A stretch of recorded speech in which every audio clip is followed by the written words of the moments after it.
Good afternoon. I'm Merit Jano, Dean of the School of International and Public Affairs at Columbia University, and it's my enormous pleasure to welcome you here to what I know is going to be an amazing conversation. I want to thank the Saltzman Institute, and in particular, Keren Yarhi-Milo, our new director of the Saltzman Institute, for organizing this afternoon's discussion in collaboration with the Columbia School of Journalism. Keren is a great scholar of decision-making and of conflict and international relations, and she joins us recently as director of the Saltzman Institute and a professor at SIPA and in the Department of Political Science. It's marvelous to have you as the director of the Saltzman Institute. And of course, the Saltzman Institute is a real jewel of research and convening on issues of war and peace, and just an extraordinary research hub at Columbia University with a great tradition. In fact, one of our early first institutes at SIPA and at Columbia in the post-war period, focusing on issues of war and peace and conflict from a very broad perspective. We also have with us several other real stars at Columbia University, so you're going to have a wonderful discussion. Lisa Anderson is a specialist on politics in the Middle East and North Africa. She was a great dean of SIPA from 1996 to 2008 and the Shotwell Professor of International Relations, previous chair of the Department of Political Science, director of the Middle East Institute, and president of the American University in Cairo. There's much more to say about Lisa, but I will just stop there and invite you to review her biography. I'm very pleased to also have with us Professor Dipali Mukhopadhyay, who is now a professor of global policy at the Herbert Humphrey School of the University of Minnesota, a senior expert at the U.S. Institute of Peace on Afghanistan, professor previously at SIPA, and I'm very grateful that she continues her affiliation with us this year as an adjunct professor teaching hugely popular and successful courses, really foundational courses on international relations. The author of an important book on Afghanistan, and I know is working on an important book on Syria. Thank you for being with us. And really, the person that brings us together today is Clarissa Ward. Clarissa, I think, joins us from London today, if I'm not mistaken, and it's wonderful to have you with us. She's the recipient of multiple Peabody and Murrow Awards. For those who are not journalists, you should know that this is really the highest recognition in the field. She's a world-renowned conflict reporter. And when I look at where she has served in Syria, in Egypt, in Afghanistan, in Beirut, in Beijing, in Moscow, she speaks 7 languages, and she is the author of an extraordinary book on all fronts, which she will speak about today. She has really an astonishing career and perspective. Clarissa, thank you so much for joining us today. It's my really extraordinary privilege to have you with us. And with that, let me just also, I cannot help but acknowledge that you are in for extraordinary conversation among women in security studies. And, you know, I think this is something that Professor Yarhi-Milo is committed to advancing. It is something that we have a pretty strong record in achieving at Columbia University. I want to point out that even in this last election, 2 members of Congress, 2 women members of Congress with security background come from Columbia. We've had women leaders of the services, hundreds in foreign policy, from the United States, and more importantly, from all over the world. So this is building on that tradition, and I'm very proud of it. So without more introductions, let me thank you for joining us and hand this over to Professor Yarhi-Milo. Thank you so much, Dean Jana, for this introduction and for taking time of your busy schedule. And I am thrilled and honored to have Clarissa with us today. I know there are many fans in the audience who are eager to hear from you, who've read the book, this fantastic book that you just wrote. And I want to congratulate you for writing such an emotionally engaging book. I read it, and there were pages where I find myself giggling, especially when you describe you're filling in for Uma Thurman in Kill Bill. Just to flip the page and find myself crying over some of the stories, and then it comes this, sense of envy that you're doing such an important work, and we should all be doing this. And then just to flip the page and find myself feeling scared for your life. And so really, it took us all this, it took me personally through this emotional journey, and I've learned so much, and I look forward to this discussion so we can talk more about this book. So with this, I will turn it over to you, and if you can take about 10 to 15 minutes to tell us a little bit about your journey and the journey about writing this book. And thank you so much for being with us. Wow. Well, thank you so much. I'm kind of blown away, first of all, by these very generous and warm introductions. And secondly, just to be in the company of women of such fierce intellect. I feel very humbled and also really excited for this conversation. And thank you to anyone who is joining us to have this discussion. So just a little bit of background on how my journey started. I was a senior at Yale University, and I was studying comparative literature. I was focused specifically on Russian, French, and Italian literature. And I wasn't particularly what you would call a news junkie, but the first week of my senior year of college, 9/11 happened. And in one moment, I think, like many Americans, my world was kind of turned upside down. And I suddenly became aware more keenly than ever that I had been oblivious. And I felt ashamed that I had been so unaware and so detached from these hugely important geopolitical currents that were running and had really resulted in this extraordinary, heinous act of terrorism. And so in that moment, first of all, I became an absolute news junkie. I was addicted to the news. I couldn't stop watching it, couldn't stop reading it. And I became consumed with this idea that I needed to be part of this in some way.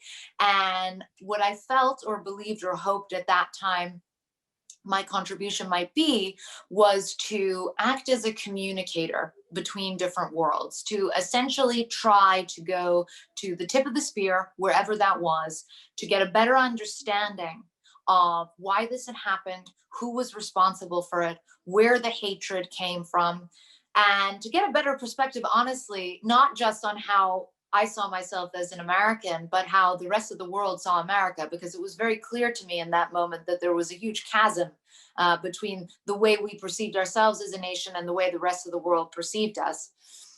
And so I had this belief as well that on some fundamental level, a big contributing factor to this act of terror had been miscommunication, misunderstanding, dehumanization, fear of the other, ignorance of the other. And so, as I said, I really saw myself as, at that time, almost a diplomat, that I would try to go and communicate between these different worlds in order to facilitate better understanding.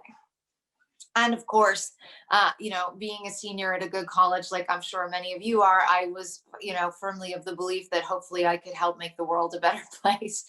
And I think we're going to discuss that a little bit today in terms of what the parameters are of journalism and storytelling and how reporting can impact a conflict or not impact it, and what the role of the journalist is in determining that.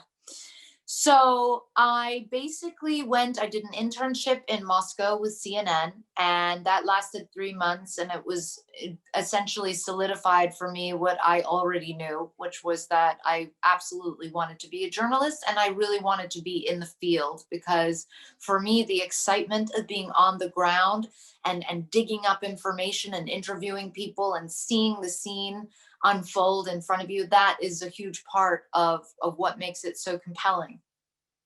I then went back to New York, and CNN wanted me to wait for 3 months to start a job with them. And Fox News offered me a job on the spot on the overnight assignment desk, which is really the lowest rung on the totem pole for many reasons.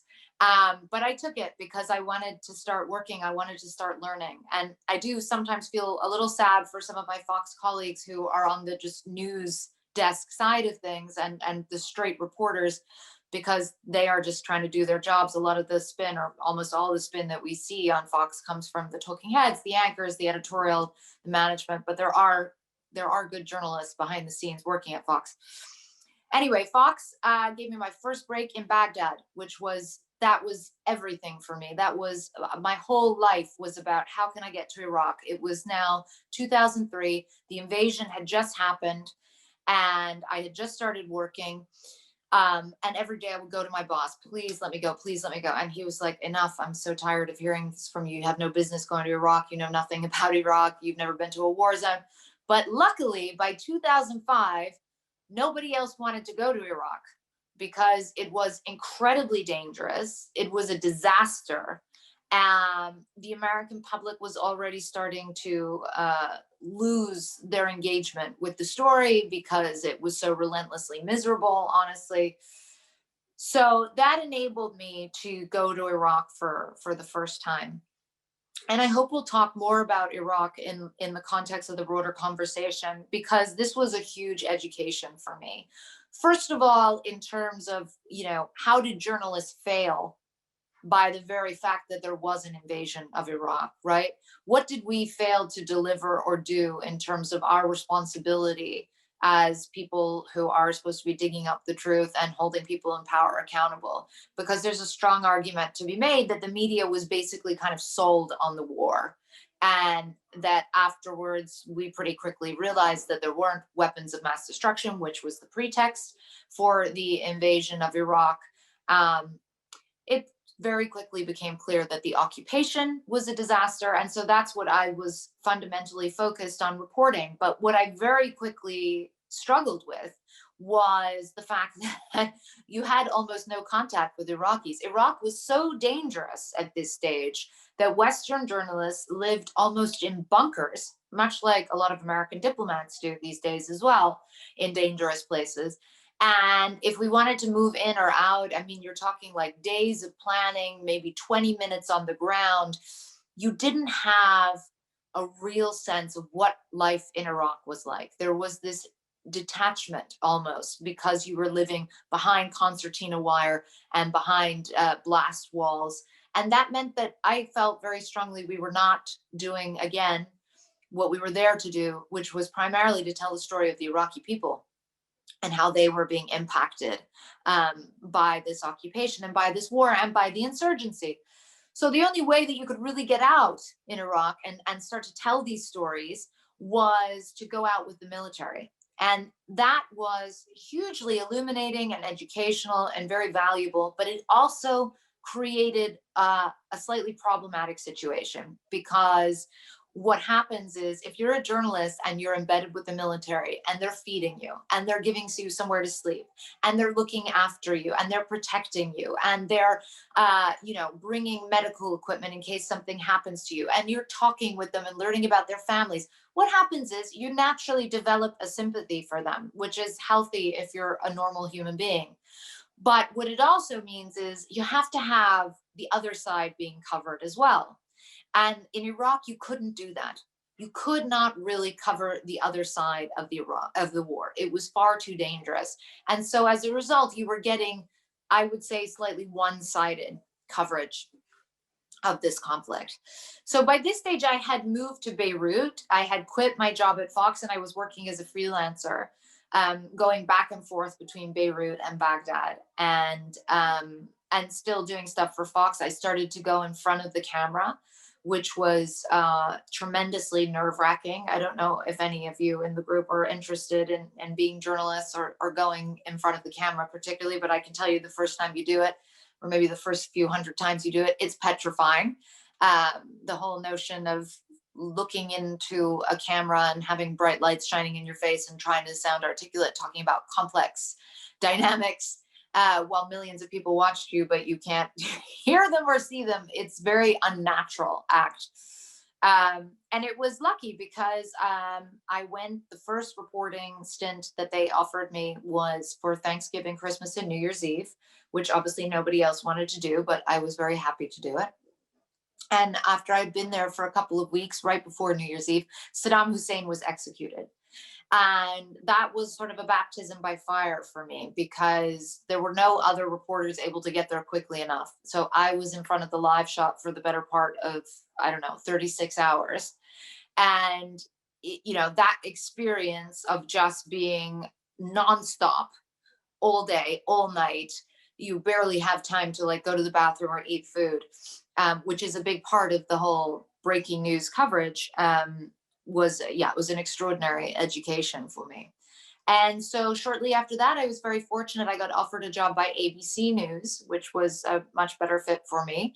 And I moved to Moscow, where I had lived briefly for that internship. I had always been, as I mentioned earlier, very interested in Russian literature. And I spent 2 years in Russia. And it was a challenging time because the story was still very important, but it had been somewhat eclipsed by these other stories, such as what was happening in the Middle East and Afghanistan. And people were only just starting to cotton on to the thing that, oh, wait, there's something going on with Putin, right? This isn't quite what we thought it was going to be when he seemed like this very mild-mannered, slight man who was taking over back at the time of the millennium. And sure enough, while I was there, the incursion in Georgia happened, where basically Russian forces pushed into Georgia. And again, it was my first big story for ABC News, and a real education, a totally different kind of war to what I had covered in Iraq. And very difficult in some ways, because in Iraq you had known at least that you could trust one side, in the sense that the US military always had your back, right? They were friendly, let's say. Whereas when you're covering a war as a total outsider, where you have forces from Russia and forces from Georgia, you realize that in some ways you're a bit more vulnerable. And the good thing is you're not a target in the way that you were in Iraq, but the bad thing is that no one's looking out for you at all. And the military does not necessarily have the same levels of comportment that the US military operates by. So it's a learning curve, definitely. And you have to be very mindful of how you behave in that kind of a conflict. From there, I went for 2 years to China, which was offered to me. And at the time I was a bit like, oh, do I really want to go to China? I've been living overseas for 5 or 6 years, and I was thinking it would be kind of nice to be based somewhere in London. My father had moved to Hong Kong when I was 14, so I had spent a lot of time in Asia, but I hadn't spent much time in mainland China, except briefly when I was Uma Thurman's stand-in on the set of Kill Bill, which is a totally random aside that happened after I graduated college and before I started my real life. So, but I knew I couldn't turn down this opportunity, right? Because if you're trying to form a worldview, and if you really want to be a top-notch international correspondent, you can't just cherry pick a couple of regions to have in-depth knowledge of and then leave out China, especially in this day and age. And now I'm so grateful every day that I spent those 2 years in China, because I learned an enormous amount. And I think, unfortunately, that China and the sort of growingly adversarial relationship that China and the US have with each other is a story that is going to stay with us for some time. So I did 2 years in China. And again, I tried to learn the language. I try to learn the language everywhere I go. It's with mixed results, depending on how much time I have there and how much I immerse myself. And I will say that Mandarin is a very hard language, but I managed to get the basics down, and you needed it in China, because you can't live in China at that time, especially if you don't speak any Mandarin. And then in 2011, the Arab Spring was beginning, and I was feeling wretched sitting in Beijing, looking longingly at what was happening in the Middle East, which is a region that is very close to my heart, where I really did try in terms of learning the language, and I had spent a lot of time. And so CBS News offered me an opportunity to go and be based out of their London bureau, and I jumped at the chance. And that's when I started covering Syria. And every conflict reporter has that one story that just changes you as a journalist, and that just really changes your perspective on the job, on what it is that you're there to do, and on how you're supposed to go about doing that. And for me, that was Syria, because I became intensely emotionally involved. And, you know, we can talk more about this during the Q&A in terms of getting a better sense of why I became intensely emotionally involved, because Syria wasn't like any other conflict I had covered. It was an uprising. It was a revolution of sorts. It was peaceful in the beginning, and I really did cover it from the very beginning. And I watched it slowly metamorphosize as the international community sort of stood on the sidelines, wringing their hands, and I was watching children die and people being gassed and tortured and imprisoned and kidnapped and killed. And it broke my heart. And it also changed, as I said before, the understanding that I had of what our role is as journalists, because at a certain point in Syria, I think I felt very strongly that I had to do something to help the Syrian people. And I was on some level blurring the line between journalism and advocacy, I would say. And with the hopes that some kind of intervention would come about that would put the Syrian people out of their misery on some level. And there's a lot more backstory to that. And again, I'm sure we'll get into that more in the Q&A part. But suffice it to say, I was very humbled because I realized that despite one's best intentions, you know, it doesn't work that way. And you might want to save people and save lives and stop massacres. But there are hugely complex and powerful dynamics at play in the world. And so we're actually quite limited in what we can do on some level as journalists. And this ultimately became a powerful epiphany for me, because I started to understand my role in much more humble terms. I understood that my role was not to find the problem, illuminate the problem, solve the problem. My job was really just to illuminate the problem, tell the stories, bear witness, be there, and with the hopes that other people who have different jobs from me would deal with the part in terms of how you resolve complex crises and conflicts. And that stayed with me ever since. And it makes it more bearable when you're not able to resolve the situation, or if you're not able to mitigate people's suffering on some level. And it allows me to still feel that I'm doing a good job, even if I can't put an end to the bloodshed. So yeah, so that was really the big conflict of my life. And I have spent 7 years covering Syria. I have subsequently become very involved again in Russia, and have done a lot of investigative work looking at Russia, and particularly the empire of a man called Yevgeny Prigozhin, who is a very close associate of President Putin, and who runs a group called Wagner, which are essentially, it's a mercenary group that has been used to further Russia's strategic objectives in Africa, but also the Middle East. And so these are kind of the topics that have largely consumed me for the last few years. And so I'm hoping now that I don't want to keep just rabbiting on about my life story. I'd love to have your perspective and your questions as to, you know, what interests you in terms of my work and the roles of journalists more broadly. Thank you so much for those honest reflections. So as Professor Janet, Dean Jano mentioned, we have two of our best, Professor Lisa Anderson with us and Professor Dipali Mukhopadhyay. So the floor is yours. Thank you very much. I'm the Lisa Anderson. I want to echo Keren and everyone else's observations about the book. It reads, you know, it's candy. You just keep eating it and keep eating it. So it's quite a lot of fun.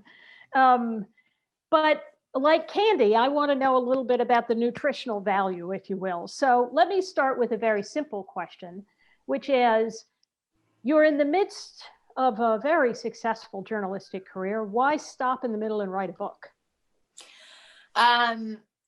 It's a really good question. Actually, I wrote the book because I got pregnant. I got pregnant and I had a little bit of, not an existential crisis, that would be over egging it, but I certainly had this moment of panic of like, I was excited to have a baby, but what did this mean for my life? What did this mean for my work? Was I going to become very kind of bourgeois and mundane and lead a banal life now? And so I had this sort of legacy complex, I guess, where I thought I really want to write a book for my son, so that he'll know about the life I led, the places I went, the people I knew, because obviously it's a very different relationship that you have with your son than you do as a sort of public figure. So I started writing it as a letter to my son, and then my agent was like, okay, there's a lot of death and cursing in this. And it's really weird to have this be a letter to your son. So I changed the format. But then as I was writing it, what I realized it actually is it's a love letter to journalism, I think, and to this trade and this craft. And it's also a thank you letter to all these extraordinary people who I've crossed paths with over the years, and you never get a chance in the course of news to really pay homage to all these small acts of kindness, all these shared moments of human connection, that they don't make it onto the evening news, right? They're not part of the story. And yet, ironically, as journalists, this is what really shapes the way you see a people or a place or a conflict or a crisis, are these conversations you have, tender moments, angry moments, whatever it might be. And so I thought to myself, I want to write this book for people all over who maybe are not slavishly following every update of what's happening in the Syrian civil war, but hopefully will be able to connect to this on just a human level. And so that's sort of what inspired me to do it. Okay, well, I think you've certainly accomplished a lot of that in the book. So, and not all of us can say we accomplished what we wanted in our books. So congratulations on that score. I want to ask you a little bit about some general kind of big picture things I'll return to in a minute. But I was struck in your remarks about your sense, at least at the time, that the profession of journalism got the Iraq War wrong, or certainly got the run-up and the rationale and so forth. And then later you also say journalists aren't advocates, which both of those things I think are true, but I'd like you to sort of knit that together a little bit. How would journalism done the run-up to the Iraq War better without becoming advocates for or against the prosecution of the war?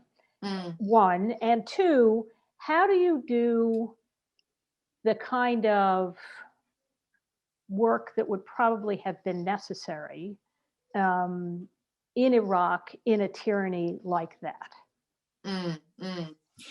So, I mean, such good questions. I think like in order to answer the first one, there were a lot of tricks being played on journalists too. So I don't want to give them such a hard time, us such a hard time. Because let me give you an example of the kinds of tactics that were being used. So somebody from Vice President Dick Cheney's office would leak something anonymously to Judith Miller in the New York Times. And then an article about, whatever it might be, something relating to chemical weapons, let's say. And the New York Times would have this article, but of course not mention the source because it's an anonymous source. And then the vice president, 2 days later or the next day, would go on the Sunday show saying how alarmed he was to read this report that, there was clearly this chemical weapon, and that is very concerning to him because he's hearing the same things, when actually his office was the source as well.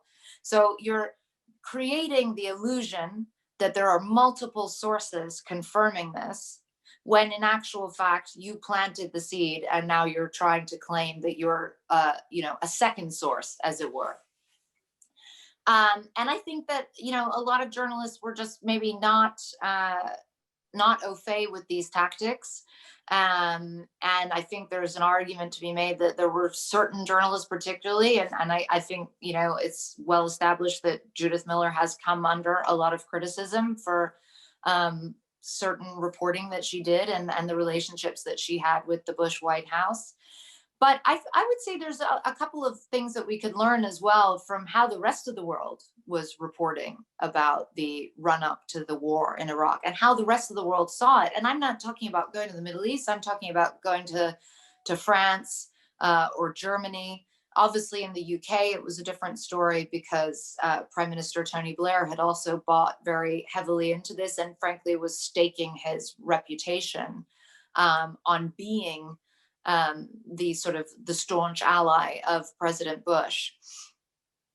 So I think without taking a position of advocacy, it's still possible to cast huge amounts of doubt and skepticism on the reasons, the real reasons for going to war, and particularly this kind of a war where, okay, look, hindsight is 2020, but when we look back on it, we're thinking, how on earth did that make sense when you really think of this was a response to 9/11? And we know that all of the hijackers were not from Iraq, right? And that the plot was not cooked up in Iraq, and that in fact Saddam Hussein, while he was, a horrendous tyrant and dictator of the worst sort, was not a jihadist, right? And so you sort of think to yourself, my goodness, how on earth did this happen? Like, how did they manage to sell the war even? And I think it's easy to forget, and it's easy to be judgmental about the fact that, and I mean, you'll remember this, but, all of us after 9/11 for some time were in kind of a fugue state, and were understandably also a little bit petrified about what had happened, why it had happened, whether it was going to happen again, which we were being told constantly, right? This could happen again. This will happen again if we don't deal with this. This will happen again. And when people are fearful, in my experience, it doesn't even matter if they're journalists. They're human beings, and they tend to accept in those moments bold decisions from people who seem to be confident in what they're doing. So so that's how I would sort of go about tackling the first question. Although I don't think it's an easy one, and I think you're right to point out that yes, as journalists, if we're not advocates, then how much of a stance can we really take? And beyond injecting skepticism, it's not our role, arguably. But I have to be honest with you, behind the scenes, and not just at Fox, there was, and this is off the record, there was a little bit of excitement about the invasion of Iraq because if you're a journalist, it's like, wow, what a crazy story. Oh my gosh, this is a war. This is fascinating. What's going to happen? People are going to be hooked to the news because the news is going to be so important and so vital. And I think as journalists, we constantly need to be checking ourselves about that, because it can bring out our worst side sometimes, is that, we tend to like big stories, right? So in terms of your second question, which you would ask, sorry, forgive me, just remind me again, you asked about like how we could have done a better job reporting in Iraq?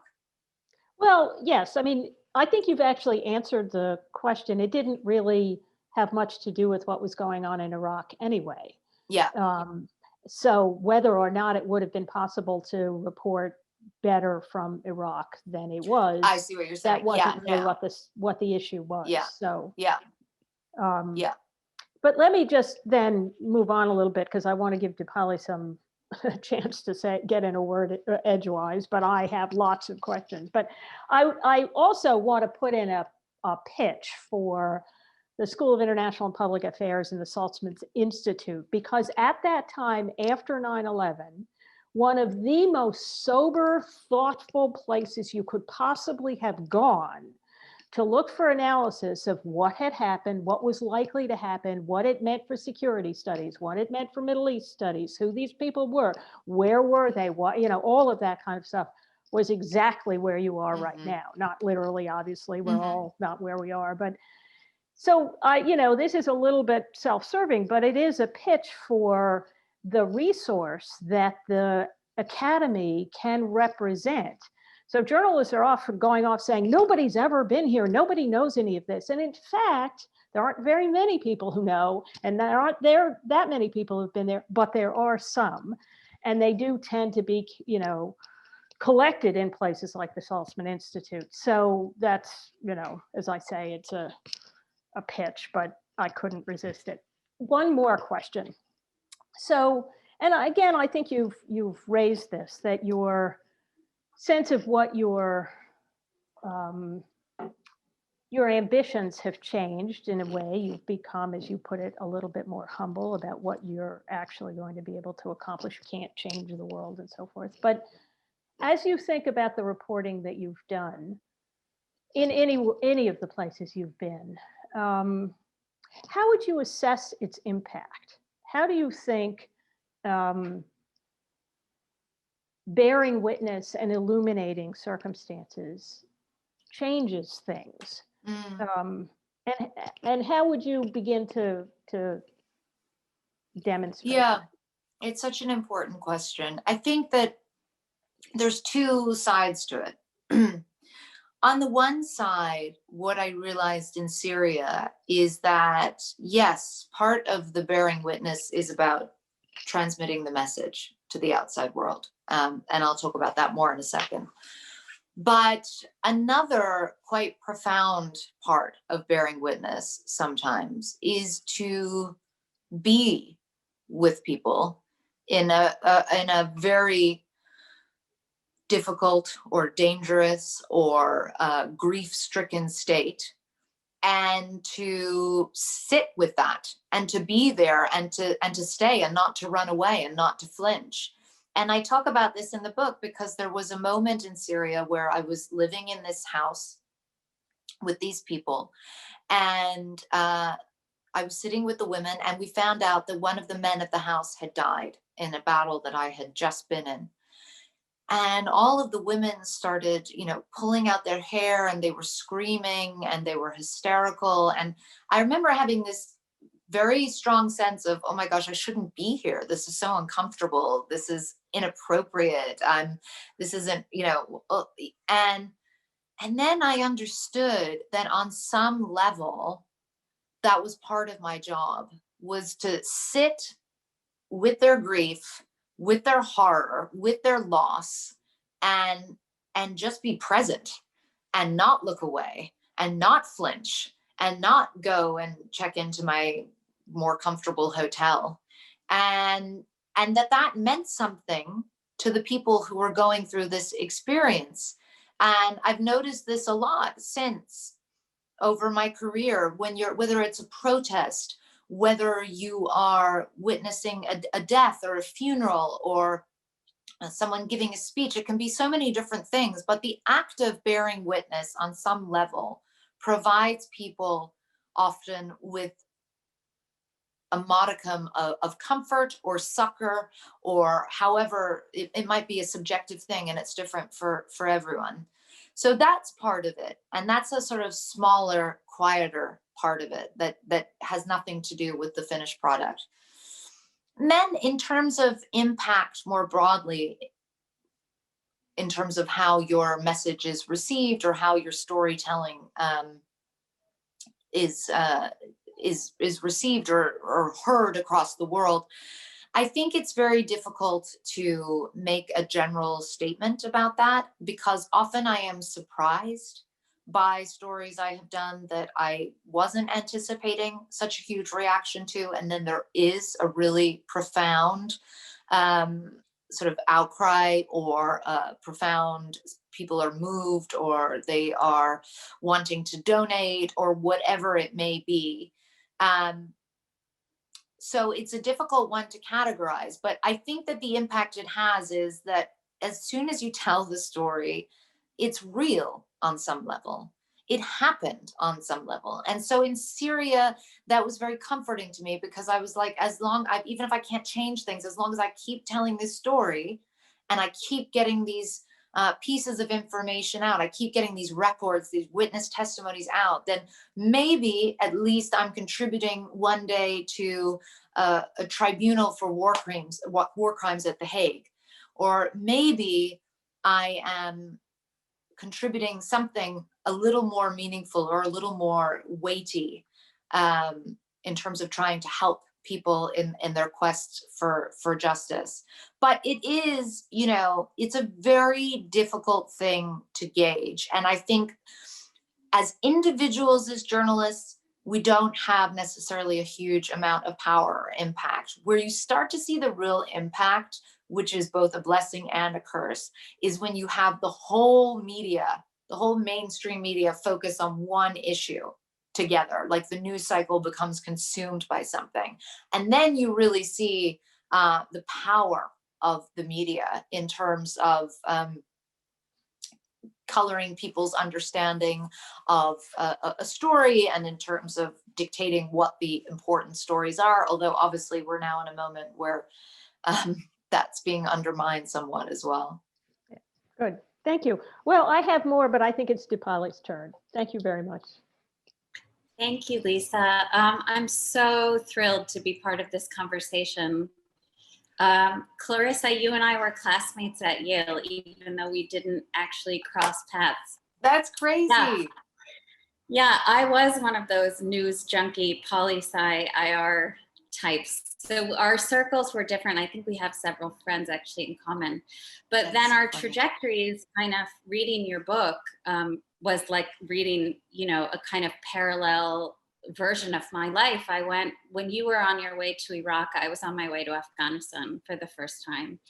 And then as you were getting into work on Syria, I was also making my way to the Turkey-Syria border. And in fact, in your epilogue, you write about a Taliban-controlled district in northern Afghanistan that you went to, I think, very recently, right? Yeah, last year. Mm-hmm. I was in the neighboring district It's so weird.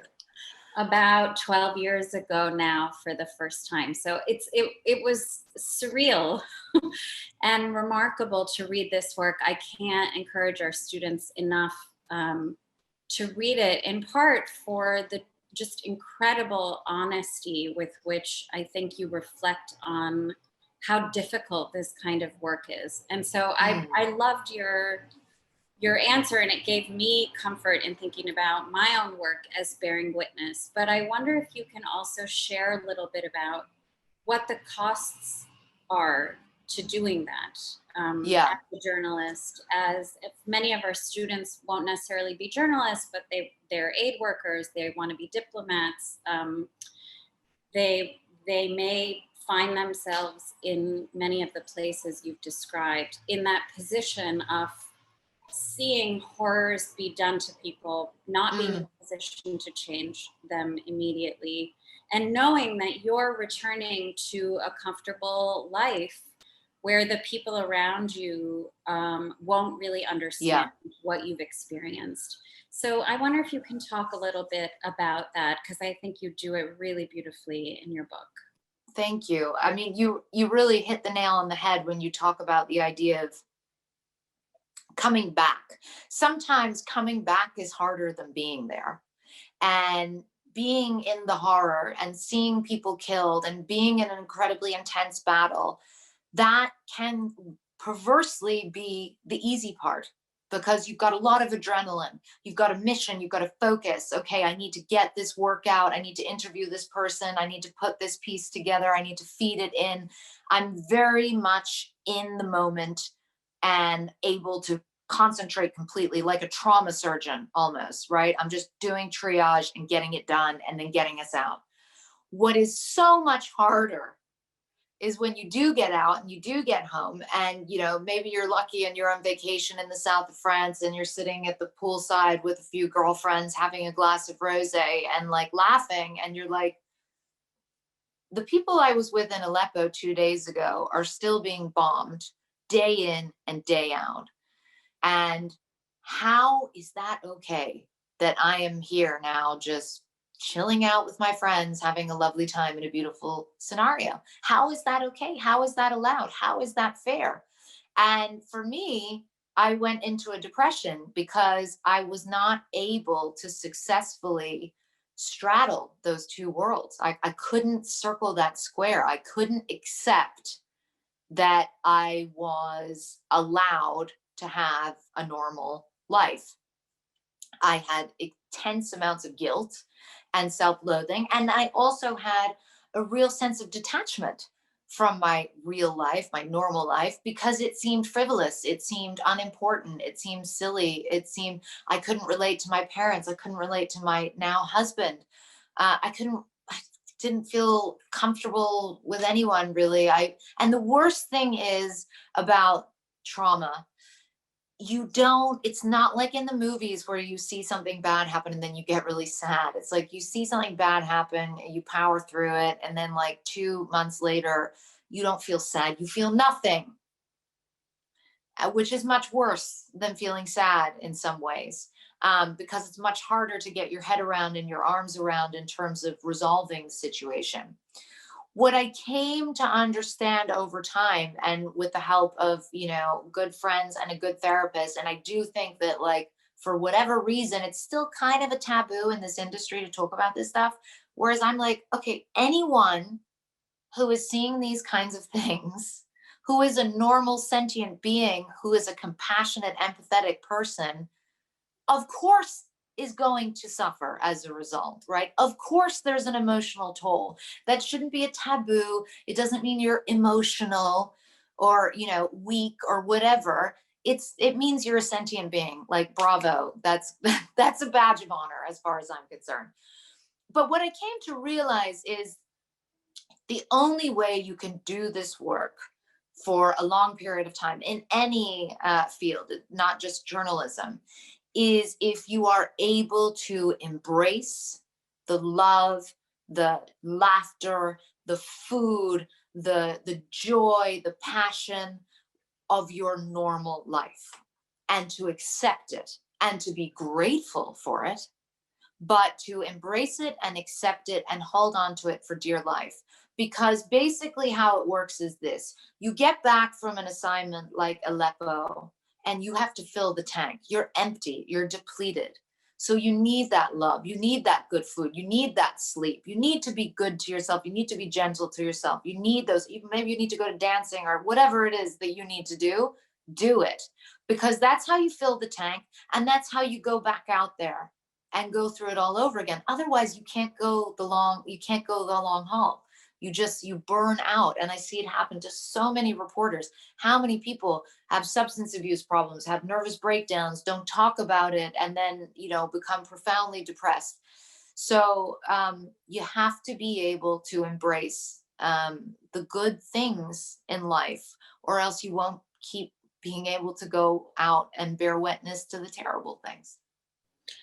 I mean, I can't say enough how important and significant it is that you have written about this and speak about it in this way. I think my own experience echoed down to the word yours, and it was absolutely not among scholars of conflict, and I see this with students who are in the military, with friends who are journalists. It's not something that we talk about enough. And I think for those of us who feel that secondary trauma and that guilt, it feels indulgent to make it about us, having seen what we've seen. But I think only when people of your prominence and success talk about the dark side of this kind of work, I think can we really start to do it better. So anybody who's planning to go do difficult work, if for no other reason, no matter where you're doing it, I commend that part of the narrative. I want to then talk to you about Syria a little bit, Clarissa, because I had been working on Afghanistan for almost 10 years when I turned to look at the Syrian conflict. And the reason it became of interest to me was because of parallels that I saw from the Afghanistan of the 90s with what was happening in Syria around 2011, 2012. And I think, unfortunately, a lot of those parallels have held up. I wonder, I mean, for me, one of the things that has been really challenging about this case is it's not clear to me to this day what an effective US strategy in Syria could have been. And I think that all through the time that I've studied the conflict, your reportage has been hugely informative in terms of revealing the limits of the international system, the limits of incredibly powerful governments to, in some cases, do the right thing, but in other cases to actually arrive at a strategy that can meet the complexity of the crisis. And so I wonder for you now, as we're approaching a decade since the uprisings began, do you feel you have a sense of what a different, better approach might have been on the part of the Americans? I think here's what I would say: a more honest approach. Because what happened with Syria that, a lot of people probably don't realize is, first of all, there was a moral hazard created by the US's handling of the Libyan uprising, right? The US went in, intervened, no fly zone, Gaddafi's out, and, tfaddalo, basically, go for it. Here's your new clean plate.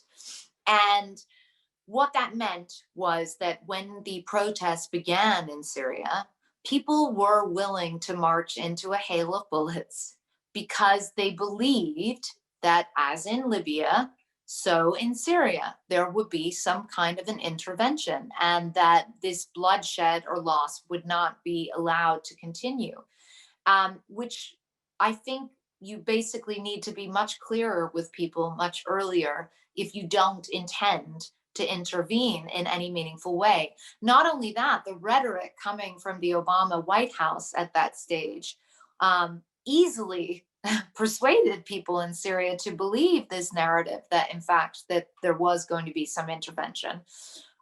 We heard President Obama regularly say, and then Secretary of State Hillary Clinton say, President Bashar al-Assad must go. And as Lyndon Johnson famously said, don't tell a man to go, or rather, if you're going to tell a man to go to hell, you better be sure you can make him go there, because otherwise your word doesn't count for anything. And then we had the next declaration of a red line that could not be crossed. And this was the red line of chemical weapons use. And if chemical weapons were used, then absolutely that would precipitate some kind of intervention. That would not be tolerated. Well, we saw Bashar al-Assad use chemical weapons against his own people in eastern Ghouta, outside of Damascus. And we saw women and children choke to death, gasping for their last breaths. And we did not see any real intervention from the US. Now, at the same time, let's be very clear. By that stage in the conflict, I would argue that the US didn't have a lot of good options in terms of intervention. It was still possible, but honestly, the time to intervene, if that was going to be the strategy, needed to be a lot earlier. And I actually interviewed Clinton in 2012. I was given 7 minutes, and I asked her about the vacuum that was being created in Syria, because the international community was standing on the sidelines, wringing its hands, it was so obvious to me, and not because I'm a genius, but because I was there, and to other journalists too, that you were going to open up the possibility of non-state actors, and particularly extremists, to step in and fill that void. And which is exactly what happened. And we watched it happening in slow motion. And the minute that happened, of course, in a sense, Bashar al-Assad had sort of, created the perfect scenario he'd always prophesied, right? Which was that, oh, they're terrorists, they're not freedom fighters. And one could have a whole different discussion about one man's terrorist is another man's freedom fighter, but that's for another day. So I understand that the US didn't necessarily have a lot of good options by the time the red line was crossed. But I just think that throughout, if you look at the policy, it was consistently, it was not an honest policy. It was sort of constantly being improvised and incrementally changed. And there was no sense of real belief behind it. And I am not so Pollyannish as to suggest that there are any good answers. And I remember talking to the Obama administration at the time, and they were like, intervene full throttle in Iraq, it's a disaster. Intervene many levels in Libya, it's a disaster. Don't intervene at all in Syria, it's a disaster, right? So I get it. You're the US, you're damned if you do and you're damned if you don't. But the only other thing I would say on this is there seemed to be this magical thinking in the White House at that stage. And there still is often in America that, like, as long as America doesn't get involved, there's no repercussions. The world doesn't work that way. Inaction has repercussions as well. You may be feeling better about them because you're like, they're not my problem, but they do happen. There are consequences. And we saw that. We've seen the way President Vladimir Putin of Russia, he just took the bull and he ran with it because he understood that this was essentially the beginning of the long goodbye of the US being like, peace out, world. This has been fun, but we're kind of done with being the world's policeman. Yeah, well said. I also like the email that you sent, Ben wrote. I mean, I know I really crossed the line. I crossed the line there. And on the one hand, I don't regret it because it's like, if my biggest sin as a journalist was that I sent, an email to someone in the White House, basically making it clear that I thought their Syria policy was disgusting, then, so be it. There are worse ethical breaches, I think, but it does speak to my state of mind at the time. And I, you're crossing lines. Yeah, I had a similar moment with Samantha Power so I could relate. Let me invite the audience to type in any questions that they have for Clarissa into the chat. And in my last question for you, Clarissa, one of the things that I loved about your book was the way in which you reflected on the collaborative nature of producing the work that you produce.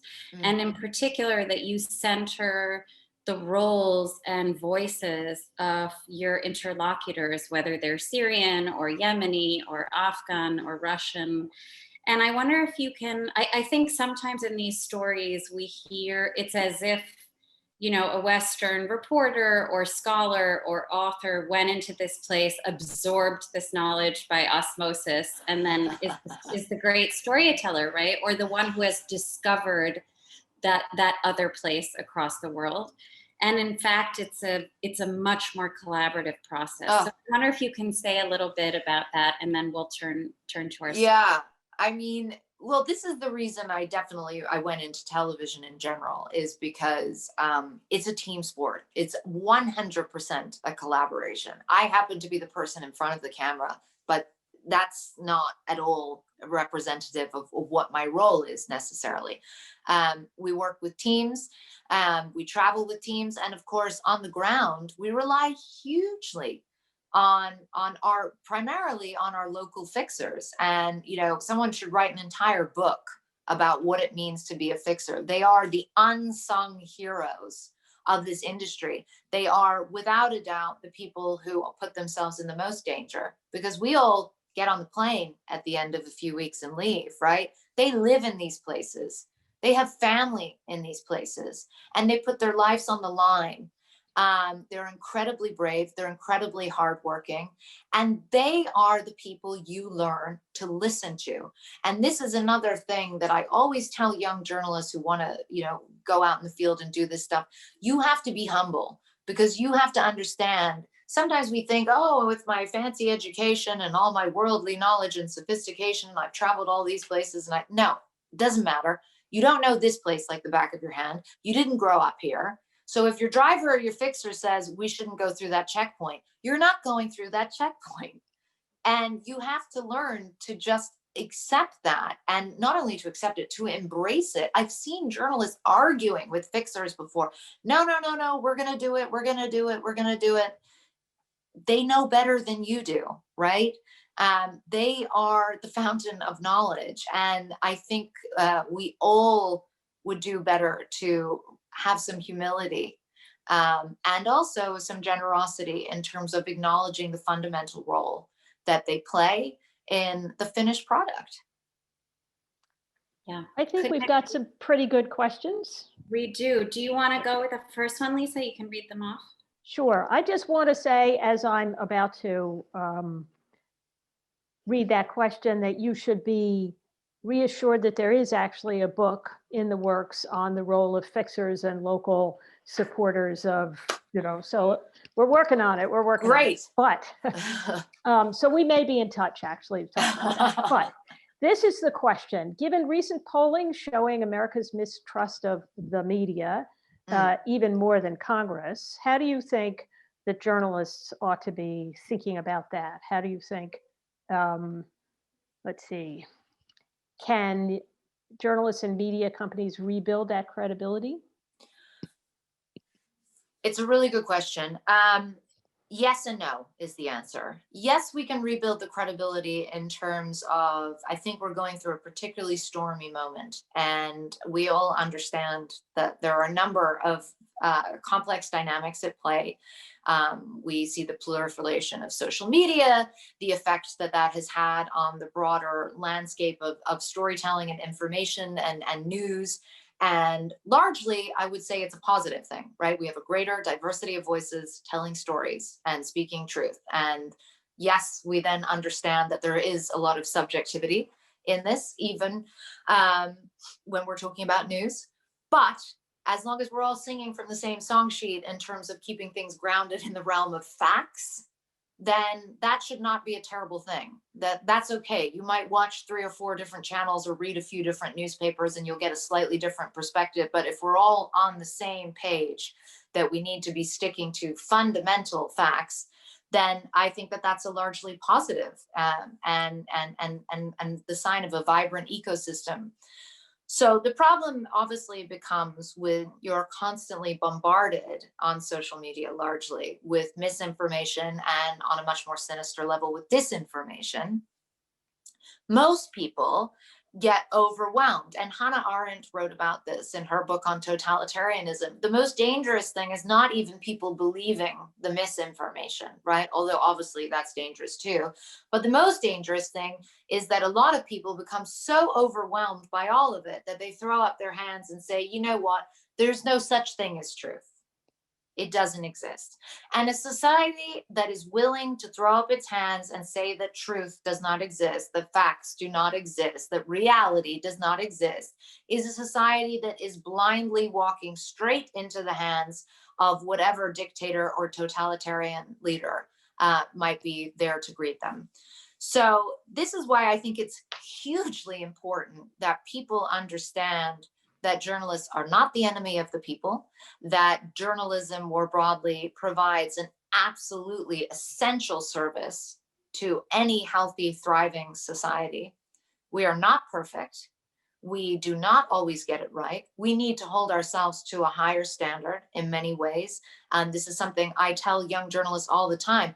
You guys have it even harder than I did, because you cannot get it wrong.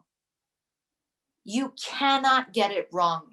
Everybody is counting on you here to walk this tightrope, and it is a tightrope, but it can be done, and it is being done by so many journalists. And a big part of it is about tune out the noise. You know, I used to find I would go to Syria and I would have people on Twitter calling me an Al-Qaeda loving whore, their words, not mine. And I was, you know, and I would immediately be like, well, that's not true. I don't like Al-Qaeda and I'm not a whore, blah, blah, blah.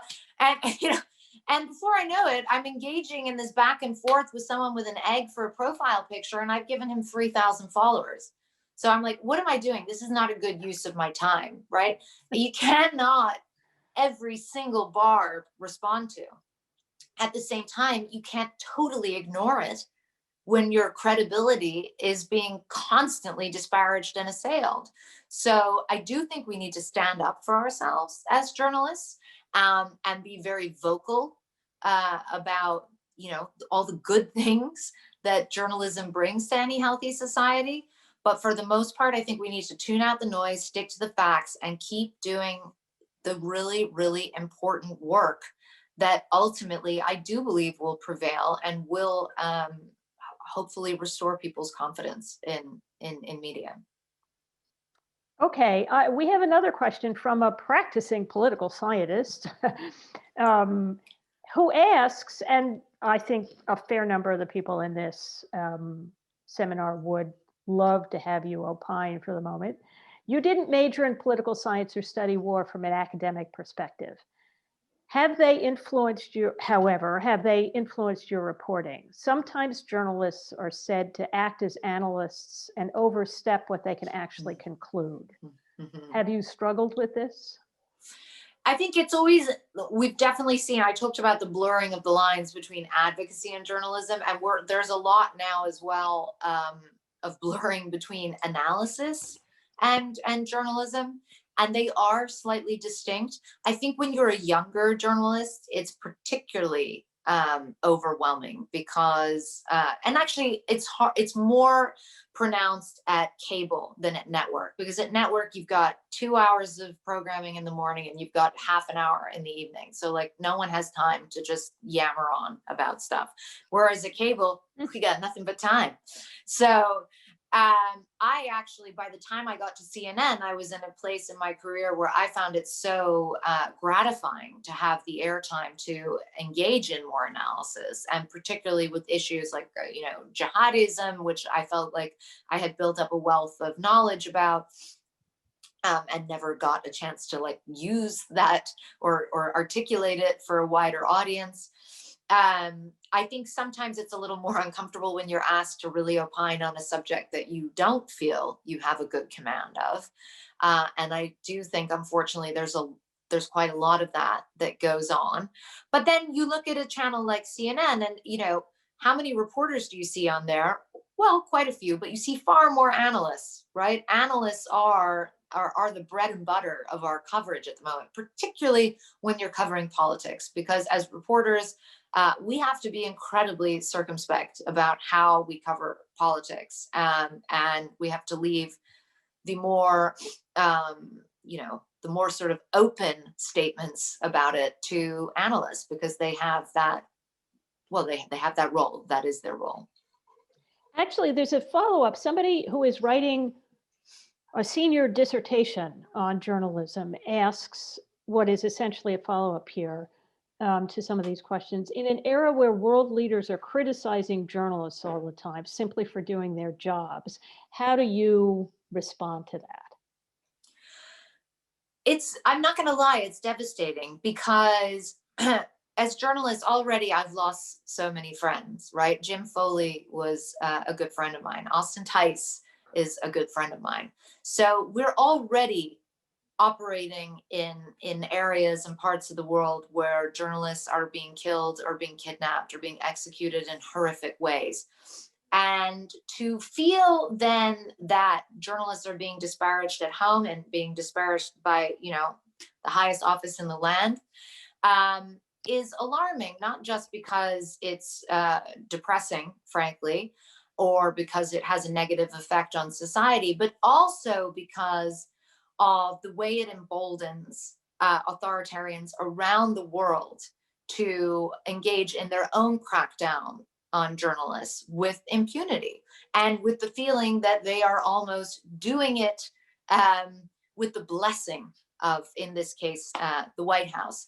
I worry about it less for me and more for all the local journalists who, you know, we were just talking about with fixers. And those guys are the guys whose lives are really in danger, who are being locked up, you know, on a regular basis. And so for me, it becomes of crucial importance that we get back to a much more balanced picture of both the sins of journalists, but also of the value that they add.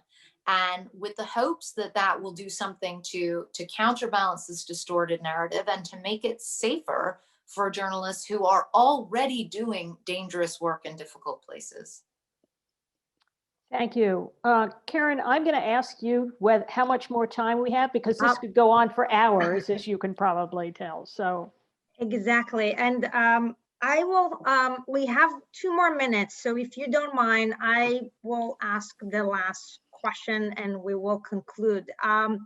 So Clarissa, you've talked and you shared a lot with us about your experience and reflecting about your experience as a journalist. And as Dean Jano said at the beginning, we have a lot of students at SIPA and Saltzman too, across the university. There are female students who are interested in journalism, but also in security studies, in reporting from conflict zones or doing field work in conflict zones. Would you mind talk a little bit about your experience as a female journalist in conflict zone and what advice or what insights you want to share with our female graduate students, colleagues? Thank you. Yeah. Thank you. Well, first of all, I'm delighted to hear that there are a large number of you, because we need more women in the field doing this kind of work. There are all sorts of antiquated ideas out there about what women should be doing and what women shouldn't be doing, and how difficult it is to do this kind of work as a woman. I don't think it's difficult to do it as a woman. I view being a woman as an asset, because in many places that I visit, men and women are segregated. And as a Western woman, you enjoy this weird privileged position. And you may have found this in Afghanistan as well, Dipali, where you're kind of an honorary Western male. You're like allowed to go into the male space and to sit and drink chai and ask the warlords questions. And then you're also allowed to go and sit with the women. And that's the crucial part. I get to sit with the women. My male colleagues cannot do that. How on earth have we been reporting on conflicts and crises around the world for all these years, when in many societies, most of the journalists never had any access to 50% of the population? Like, that blows my mind. And guess what? Women have a different perspective on conflict. Women have a different perspective on politics. Women see things differently. And you need to hear those voices. You need to understand those worldviews. They're so important, and they're sadly lacking. Now we see more and more women doing this work, which is tremendously heartening.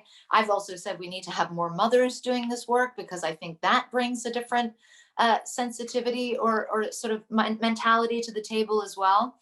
And so to all the women who might be listening to this, who are thinking of doing work in whatever field or capacity along these lines, I would absolutely encourage you to do it, and to view your gender as an asset and not as something that will hinder or hamper your experience in any way at all. It's really important work, and I'm very excited when I hear about aspiring female journalists. It really makes me very happy indeed.